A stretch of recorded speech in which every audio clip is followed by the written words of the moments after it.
Hello students, आप सभी का स्वागत है एनालिस्ट आईज के यूट्यूब चैनल पे। रिसेंटली सेबी ने जो म्यूचुअल फंड्स की कंपनियां हैं भारत में, अगर उनकी कोई ओवरसी ब्रांच है, सपोज दैट किसी और देश में है या इंडोनेशिया में है सपोज, तो यहाँ पर वो यहाँ के म्यूचुअल फंड्स को इन्वेस्ट कर पाएंगी। उसकी कुछ लिमिट यहाँ पे कैप की गई है, लेकिन इस जो कन्वर्जेशन है इसके अराउंड बहुत सारी चीजें आती हैं, सो हम थोड़ा डिटेल में डिस्कस करते हैं। सबसे पहली चीज, यहाँ सेबी ने एक कंसल्टेशन पेपर जो है वो इशू किया है और इसमें प्रपोज किया, एक फ्रेमवर्क दिया है कि जो डोमेस्टिक म्यूचुअल फंड की कंपनी है वो अपने ओवरसी के काउंटर पार्ट्स या जो यूनिट ट्रस्ट होते हैं वहां वो इन्वेस्ट कर सकती हैं और अपने एक पोर्शन जो है उनका इंडियन सिक्योरिटी का वो उतना वहां पे इन्वेस्ट कर सकती हैं। अब यहाँ फ्रेमवर्क क्या क्या चीजें कहता है, तो फ्रेमवर्क ये कहता है कि सेबी ने नोट किया कि भारत की जो इकोनॉमिक ग्रोथ होने वाली है ये बहुत स्ट्रांग होने वाली है और यहाँ पर इंडियन सिक्योरिटीज जो हैं ये attractive investment all over the world से या इंडिया से भी अपॉर्चुनिटीज ये लेकर के आ रही हैं फॉरेन फंड से। यहाँ पर बहुत सारे ऐसे इंटरनेशनल इंडाइसेस हैं, जैसे ईटीएफ्स है, जैसे म्यूचुअल फंड्स है, जैसे यूटीज हैं, तो ये सारी जो चीजें हैं ये एलोकेट करते हैं अपनी इनकम का एक पार्ट का, एक एसेट का इंडियन सिक्योरिटी की तरफ। फॉर इंस्टेंस अभी रिसेंटली MSCI की इमर्जिंग मार्केट इंडेक्स जो है ये होल्ड करती है 18.08 एक्सपोजर, लगभग इसमें इतना जो है वो इंडियन सिक्योरिटीज हैं। Now there are more things like Indian mutual fund जो है ये डाइवर्सिफाई कर रहे हैं अपने पोर्टफोलियोज को, बिकॉज यहाँ फीडर फंड लॉन्च कर रहे हैं जो इन्वेस्ट करते हैं ओवरसीज इंस्ट्रूमेंट्स में, जैसे यूनिट्स हैं म्यूचुअल फंड्स की या यूटीज की, दीज आर द थिंग्स, या इंडेक्स फंड की चीजें। तो ये जो एम्बिग्यूटी है इन्वेस्टमेंट को लेकर के, इंडियन एक्सपोजर को लेकर के, ये यहाँ के डोमेस्टिक म्यूचुअल फंड को बहुत डिटर करती है इन्वेस्ट करने से इन ही इंस्ट्रूमेंट्स में। तो ये है ताकि यहाँ डाइवर्सिफिकेशन हो सके, ग्लोबल एक्सपोजर मिल सके, रिस्क मैनेजमेंट की यहाँ पर कुछ बातें हैं। अब यहाँ पे की प्रपोजल्स क्या है सेबी के, तो सेबी ये कहता है, इसने प्रपोज किया है कि जो ओवरसी इंस्ट्रूमेंट हैं इनको 20% से ज्यादा अपने नेट एसेट्स जो इंडियन सिक्योरिटी में है उससे ज्यादा ये इन्वेस्ट नहीं कर सकते। This is the capping. ये कैप इसीलिए दिया गया है ताकि एक बैलेंस मेंटेन रहे, इंडियन फंड जो इन्वेस्ट हो रहा है अब्रॉड में वाइल यहाँ एक्सेसिव एक्सपोजर डोमेस्टिक सिक्योरिटीज को लेकर के ना हो पाए, तो that is why this capping is there. अगर ओवरसी के इंस्ट्रूमेंट एक्सीड करते हैं 20% से इन्वेस्टमेंट कैप में इंडियन सिक्योरिटीज में, तो इंडियन म्यूचुअल फंड्स को जो है वो 6 महीने के यहाँ पे एक ऑब्जर्वेशन मंथ पीरियड पर रखा जाएगा एंड इस पीरियड के टाइम पे ओवरसी बैंक जो है इसको रिबैलेंस करना होगा अपना पोर्टफोलियो इस कैप जो है इससे कंप्लाई करने के लिए। अगर ऐसा नहीं होता, ये एडजस्ट नहीं हो पाता है इस पीरियड को, बेसिकली देन यहाँ कंपेल कर दिया जाएगा जो इंडियन म्यूचुअल फंड था कि वो अपने जो इन्वेस्टमेंट है ओवरसी इंस्ट्रूमेंट्स में उनको यहाँ पे लिक्विडेट करके वापस पैसा भारत में लेकर के आए। अब यहाँ पर जो फ्रेमवर्क है रिक्वायर करता है कि जितना भी यहाँ कंट्रीब्यूशन होता है सारे इन्वेस्टर्स से जो ओवरसी म्यूचुअल फंड्स हैं, ये पूल होगा एक सिंगल व्हीकल के थ्रू इंश्योर करने के लिए ताकि इक्विटेबल डिस्ट्रीब्यूशन हो गेन्स का, बिना किसी प्रेफरेंस के यहाँ पर ये चीजें की जा सके। नेक्स्ट, यहाँ पर इन्वेस्टमेंट जो है इनको मैनेज करना पड़ेगा ऑटोनॉमसली बाय जो मैनेजर हैं ओवरसी इंस्ट्रूमेंट्स के, और यहाँ इन्फ्लुएंस नहीं होना चाहिए इन्वेस्टर्स का या कोई अनडिस्क्लोज्ड पार्टी का। यहाँ पे सेबी ये भी मेंटेन करता है कि यहाँ पे एक पीरियोडिक पब्लिक डिस्क्लोजर होना चाहिए पोर्टफोलियोज का जो ओवरसी म्यूचुअल फंड्स हैं, ताकि ट्रांसपेरेंसी मेंटेन रहे।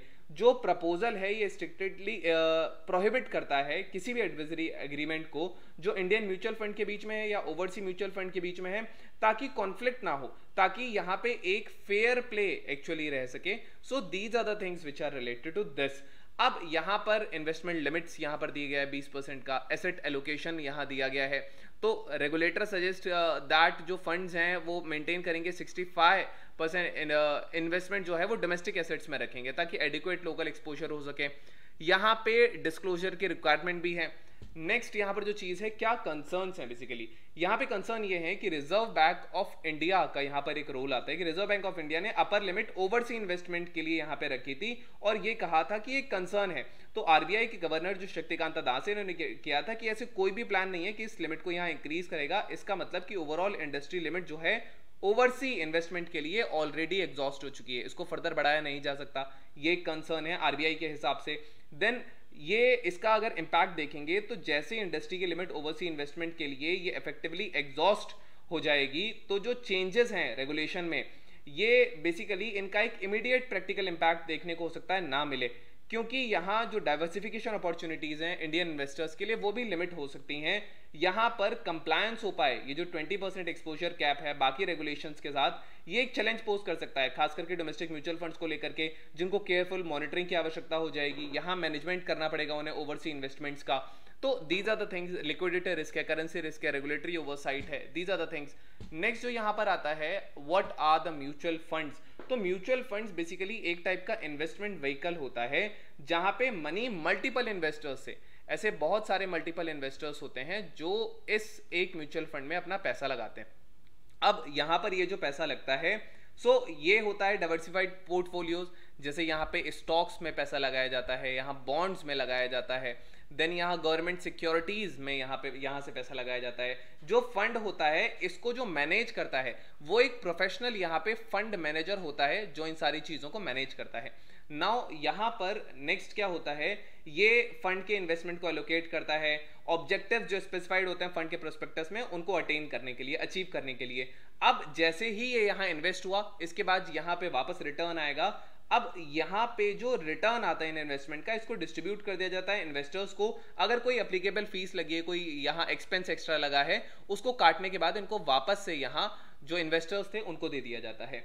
नेक्स्ट जो परफॉर्मेंस होती है म्यूचुअल फंड की, इसको ट्रैक किया जाता है या मेजर किया जाता है, और इसको मेजर किया जाता है जिसको बोलते हैं नेट एसेट वैल्यू। ये इससे बेसिकली इसको मेजर किया जाता है, जो टोटल वैल्यू होता है फंड के एसेट्स का माइनस कोई भी लायबिलिटी, या इसको and then number of issued unit से इसको डिवाइड भी किया जाता है। So these are the things. Bharat में म्यूचुअल फंड जो हैं वो एज अ ट्रस्ट एस्टैब्लिश हुए थे। ये हुए थे इंडियन ट्रस्ट एक्ट 1882 के तहत। इनको जो रेगुलेट करता है म्यूचुअल फंड्स को, वो सेबी यहाँ पे रेगुलेट करता है, which is securities and exchange board of India. ये SEBI regulations, mutual fund regulations हैं। ये एक एक्ट था जो लगभग 1996 के अराउंड आया था।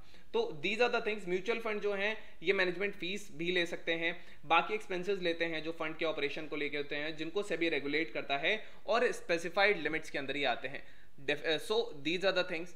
नेक्स्ट अगर हम जाते हैं तो म्यूचुअल फंड के टाइप होते हैं, इक्विटी फंड्स होते हैं, ये इन्वेस्ट करते हैं स्टॉक्स में जहां गोल होता है कैपिटल एप्रिसिएशन का। देन या फिक्स्ड इनकम फंड्स होते हैं, ये इन्वेस्ट करते हैं डेब्ट सिक्योरिटी में, जैसे कि गवर्नमेंट सिक्योरिटी है, कॉर्पोरेट बॉन्ड्स हैं। देन बैलेंस फंड्स होते हैं, ये इन्वेस्ट करते हैं इस मिक्स ऑफ स्टॉक्स में, बॉन्ड्स में, प्रोवाइड करने के लिए एक बैलेंस ग्रोथ।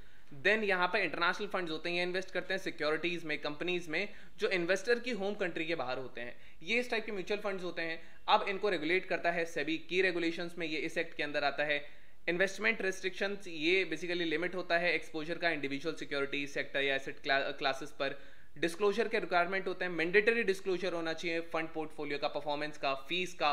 देन यहाँ पे इन्वेस्ट करना ओवरसी फंड्स में क्या होगा, रिसर्च, थ्रॉलरी रिसर्च की जरूरत होगी ओवरसी फंड्स को लेकर के, अगर इन्वेस्टमेंट हमारा ऑब्जेक्टिव है। There are many things, you can read it from here. Then currency का एक्सपोजर होगा, जो इंपैक्ट आएगा वो करेंसी में फ्लक्चुएशन आ सकता है। रिटर्न, जैसे ही करेंसी में फ्लक्चुएशन आएगा तो रिटर्न में भी फ्लक्चुएशन आने लगेगा, this is the case.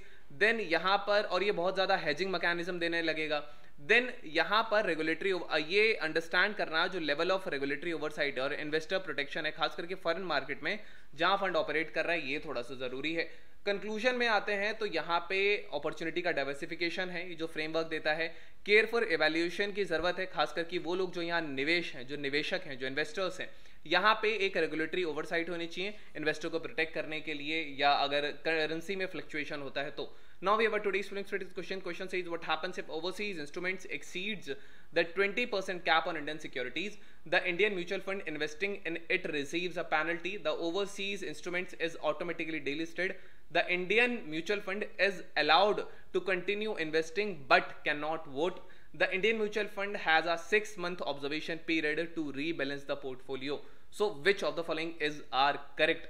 Try to answer it in the comment sections. I'll let you know if it's correct or not. Then we have today's main question. The question says that analyze the SEBI proposal that allows domestic mutual funds to invest in overseas counterparts with a partial allocation to Indian securities. Discuss the potential benefits and challenges associated with this framework. So this was all about today's video and session. Hope you understood it well. You can write this answer. You can send this to us. We will evaluate it. And moreover, इसका answer जो है वो आपको कल के video में मिल जाएगा. So stay tuned with Analyst IAS for your better preparation.